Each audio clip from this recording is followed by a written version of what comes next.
Fourth minute కల్లా ఉమ్, ఆడియన్స్ని lock చేయగలగాలండి first point. ఇది స్క్రీన్ ప్లేలో చెప్తున్నటువంటి మొదటి సూత్రం ఇది. ఉమ్, ఫోర్త్ మినిట్కి ఒకవేళ ఫోర్త్ మినిట్ వల్ల మీ వల్ల అవ్వలేదు అనుకోండి, అట్లీస్ట్ సెవెంత్ మినిట్ కదా వరకు ఓపిక ఉంటుందండి. ఆ తర్వాత ఉండదు వాళ్ళకి, ఆడియన్స్కి. ఉమ్, సో సెవెంత్ మినిట్ లోపలన్నా వేసేయాలండి, ఫోర్త్ మినిట్ లోపల వేసేయగలగాలండి మాత్ర. ఓహో ఇటువైపు తీసుకెళ్తున్నాడు కథలో, ఇగో ఈ సస్పెన్స్ మొదలైపోయింది, ఉమ్, ఇక్కడ నుంచి ఇంకేముంటుంది, ఇక్కడ నుంచి ఏముంటుంది, ఇక్కడ నుంచి ఏముంటుంది, ఇలాంటి ఫీలింగ్ ఆడియన్స్కి రావాలండి క్లియర్గా. ఉమ్. అలా వచ్చినప్పుడు మాత్రం అదే సినిమా అవుతుందండి. అది boredom and creativity aspect sir. But అది కాకుండా అశ్లీలత కానీ, ఒక ఐటమ్ సాంగ్ కానీ, లేదు ఇంకేమన్నా అవాంఛనీయ, మీ మీ ప్రకారం నాన్ క్లెన్స్డ్ సన్నివేశాలు వచ్చినప్పుడు కృష్ణారెడ్డి గారు ఏం చేస్తారు థియేటర్లో? నేను మామూలుగా చూస్తానంతేనండి. చూసేసి పాపం అట్లా చేశారు. ఆహా! పాపం చేశారు, చాలా బావుందట. ఆహా! చేశారు, పాపం ఇబ్బందిగా ఉందట. ఇలాంటిది ఆలోచిస్తానే తప్ప అంతకు మించి నేను చూడడం మానేయనండి. చూస్తాను, చూసి తెలుసుకోవాలి కదా నేను. అవును. నేర్చుకోవాలి కదా! ఓహో ఏది మంచో, ఏది చెడో తెలుసుకోవాలి అంటే మంచి, చెడు 2 తెలుసుకోవాలి కదటండి. ఉమ్, ఉమ్, అంచేత చెడు తెలుసుకుని ఇది మనకి యాంగిల్ కాదు, ఉమ్, దీన్ని పక్కకు పెట్టేద్దాం, ఉమ్, మంచి మాత్రమే మనం చెప్దాము. ఉమ్. ఈ మధ్య వచ్చిన చాలా పెద్ద బీభత్సమైన సినిమాలు, కేజీఎఫ్, సరే పుష్ప, ఉమ్, సరే కాకుండా మనకి ట్రిపుల్ ఆర్, ఉమ్. అంతకుముందు సరే బాహుబలి, బట్ ఇప్పుడు మొన్న కల్కి. ఇలాంటి భారీ సినిమాల మీద మీ అభిప్రాయం ఏంటి? ఎందుకంటే మీరు తెలుగుతనం, తెలుగు సెన్సిబిలిటీస్, ఇంట్లో తెలుగు కుటుంబాలు, వాటిని ఉద్దేశించి, వారిని ఉద్దేశించి తీసిన మీ సినిమాలు ఒకవైపు, ఆ ఎరా తర్వాత వస్తున్నప్పుడు ఈ పాన్ ఇండియా సినిమాలు, డబ్బింగ్ స్టైల్ డైలాగులు,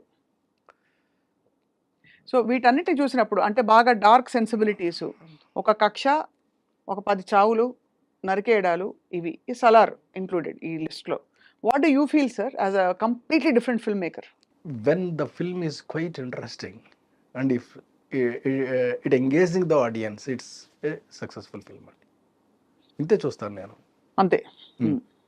సలార్ సినిమా ఉంది మీకు, it's an engaged, what ever the way it may be, but it's an engaged still maintaining the spirit, Momentum, yeah. The momentum is maintaining అండి.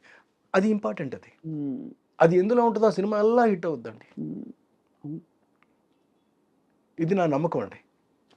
నా నమ్మకమే కాదు, ఇది నిజం. ఇది మీ ఈ నమ్మకాన్ని మీరు బహుశా ఈ 7 minutes 4 minutes ప్రిన్సిపల్ చెప్పారు కదా సార్, మీ సినిమాలన్నింటిలో మీరు పాటించారా? ఎస్, 100% పాటించారండి. అందుకే అంత పెద్ద పెద్ద, అంత మీకు ప్రతి సినిమా చూడండి సార్ లిస్ట్. ప్రతి సినిమాల్లోనూ కూడా మీకు ఈ టెంపో ఉంటుందండి.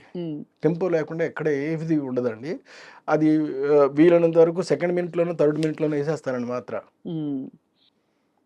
వేసేస్తా. ఒక ఉదాహరణ ఏమైనా చెప్పండి సార్. రాజేంద్రుడు గజేంద్రుడు, లేకపోతే మాయలోడు, మీ ఇష్టం, మీకు అతడే ఒక. రాజేంద్రుడు గజేంద్రుడు తీసుకుందామండి, మొదటి సినిమా కదా. అందులో ఏనుక్కి మొదటిసారి గుమ్మడి గారు వెన్నపూస పెడతాడు, ఇంకోటి పెడతాడు, తర్వాత దాన్ని చంపేస్తారు. అక్కడి నుంచి మొదలవుద్దండి.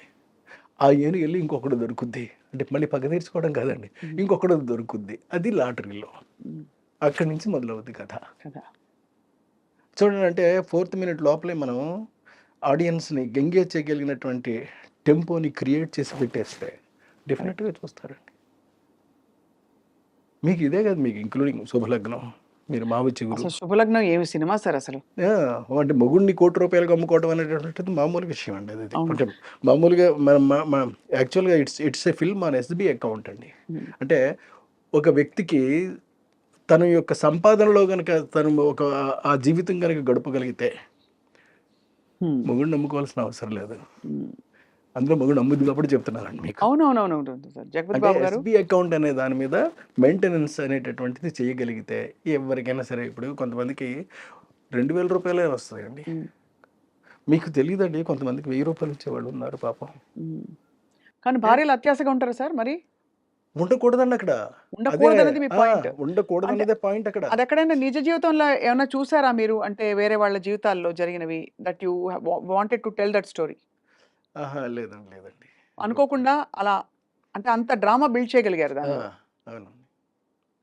ఒకటే అనగలుగుతాను సార్, ఏమిటో ఏమిటో ఏమిటో ఆ, అది. మరి అంటే అట్లా పెర్ఫార్మెన్సెస్ కానీ వాళ్ళు కానీ ఆర్టిస్టులందరూ కూడా ఇమిడిపోవాలి ఆ సినిమాలోనండి. అందుకే ఆర్టిస్టులు బాగా పెద్దవాళ్ళు అంటే పెద్ద ఆర్టిస్టులు తీసుకొచ్చి మనం ఇన్వాల్వ్ చేసేయకూడదండి. కానీ మీరు చేశారు కదా సార్ అక్కడ. అయినా కూడా మీరు అంటే బాలకృష్ణ గారు రీజనబుల్. మరి బాలకృష్ణ గారి సినిమా అంటే ఆడడం వంద రోజులు ఆడింది సూపర్ హిట్ సాంగ్స్ అండి. హ్మ్. ఆ! అయినప్పటికీ కూడా కొంచెం అటు ఇటుగానే వెళ్ళింది అది. హ్మ్. హ్మ్. హ్మ్. హ్మ్. వజ్రం సినిమా హ్మ్. అది it's not an hit film, it's a flop film. హ్మ్.